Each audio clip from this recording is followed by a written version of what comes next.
and therefore I have come to understand Boston pain in a way, but it's different. There are kinds of pain. There's Chicago Cubs pain, which is never getting there at all. Boston Red Sox pain is very special.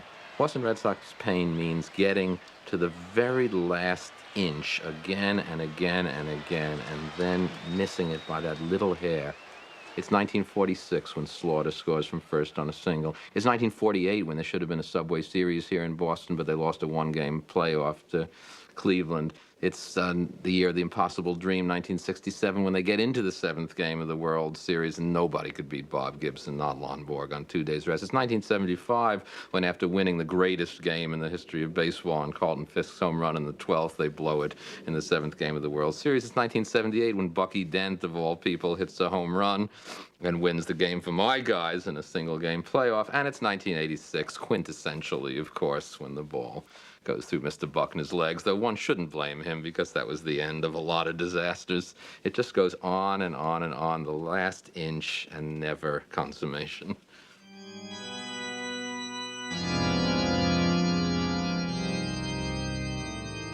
The Red Sox are an opera.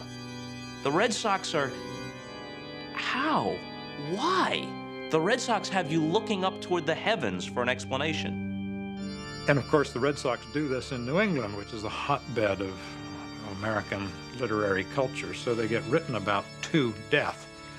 And there's a constant tendency to make baseball into a metaphor for this and that. Why baseball reminds me of life, death, Federal Reserve Board, whatever. And all those writers up there have been, they may have started neurotic, but they certainly were made more so by the Red Sox, particularly because the Red Sox locate their downfall in the original sin of selling Babe Ruth to the Yankees. First of all, they have to dig up the body of Babe Ruth. They have to transport it back to Fenway, and they have to publicly apologize for sending him to New York. He was a happy pig farmer in Sudbury. They send him to New York, and he becomes an alcoholic. He dies at a very premature age. And even though he was a great home run hitter, he was the great consummate pitcher and hitter for Boston. And it just keeps going and going and going, and it all goes back to Babe Ruth.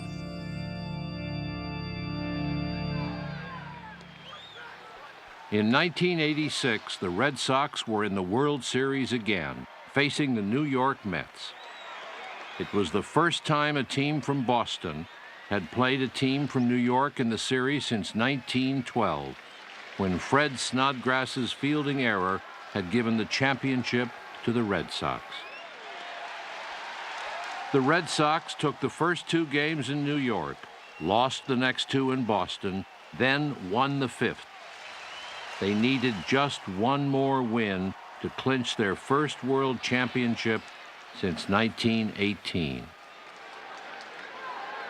In Game 6 at Shea Stadium, the two teams fought through the ninth, with the score tied 3-3.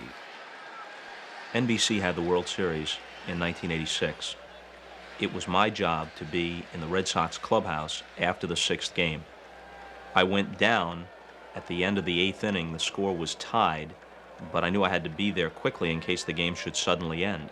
So I watched the last couple of innings from the corner of the Red Sox dugout. Aguilera brings it in to Henderson. Swinging a long one into left field. That ball might leave the park. It's a home run, and Boston leads here in the 10th inning.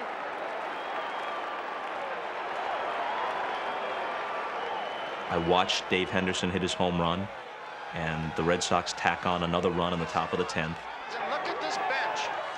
And with the score 5-3, I went back into their clubhouse. They had put the cellophane over each of the lockers in anticipation of the champagne spray. They had built the little podium from which to do the post-game interviews. The cameras and the cable and the microphones were all in place. The World Championship trophy was on a stand covered by a piece of cloth. Frail Mrs. Yawkey had been led in there, and she was standing next to the trophy, along with Commissioner Uberoth. And they were watching with me on a little monitor as the Mets came up to bat in the bottom of the 10th.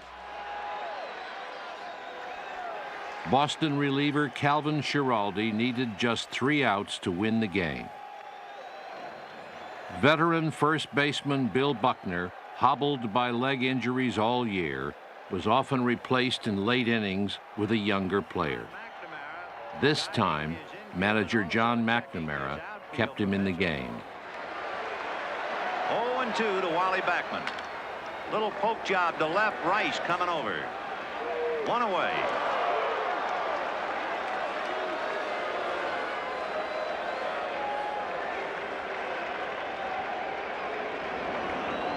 And that's hit to dead center with Henderson going to run it down.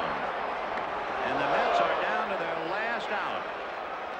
I remember I was standing there thinking to myself, this is going to be the first ever interview in the wake of a Red Sox championship. There was no radio in 1918. There was no television, obviously. This is the first recorded moment after the Red Sox have won a world championship.